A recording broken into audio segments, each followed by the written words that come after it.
ഇന്ന് മമ്മിയുടെ വീട്ടിലെ ഊണല്ല, ദോശയും ചമ്മന്തി. ഇന്ന് എനിക്കൊരാഗ്രഹം പെടുന്നു ദോശയും ചമ്മന്തിയും കഴിക്കണമെന്ന്. മമ്മി തന്നെ പറഞ്ഞു, അരച്ച് വന്നപ്പോൾ വെള്ളം കൂടിപ്പോയി. പപ്പ എന്നാ അമ്മി പറഞ്ഞേ?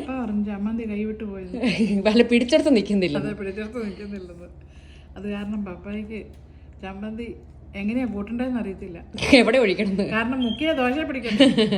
എന്തായാലും ഗായ്സ്, നമുക്ക് എവിടെയും പിടിച്ചാലും മുങ്ങാത്തയും ദോശയും ചമ്മന്തിയും കഴിക്കാം. അത് ചില ടേസ്റ്റ് ഉണ്ട്. പക്ഷേ ചില ദിവസം അല്ല അങ്ങനെ വരാറില്ല. മമ്മി പറഞ്ഞില്ലേ എന്നെ ബന്ധുക്കളും കൂട്ടുകാരൊക്കെ കാര്യം സാധിക്കാൻ എങ്ങനെയാ മമ്മി? കാര്യം കാണാൻ കണ്ണാടി കൂടും കൂട്ടി കാര്യം കണ്ടു കഴിയുമ്പോഴോ കാര്യം കണ്ടു പിന്നെയോ പിന്നെ പറയുന്നതാ, ആരാ നിങ്ങളൊക്കെ ആരാ? മരിച്ചു കിടക്കുമ്പോ ഇനി ഒരു വരവുണ്ട്. കരച്ചിലും വീഴ്ചിലും വരവായിരുന്നു. അല്ലേ? കരച്ചിലും വീഴ്ചിലും. എൻ്റെ പിറന്നാളിന് മമ്മി വെച്ച പായസം അല്ലേ?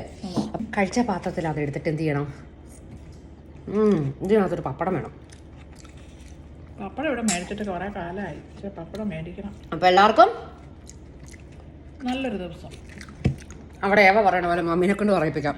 അപ്പൊ എല്ലാവർക്കും നല്ലൊരു ദിവസം.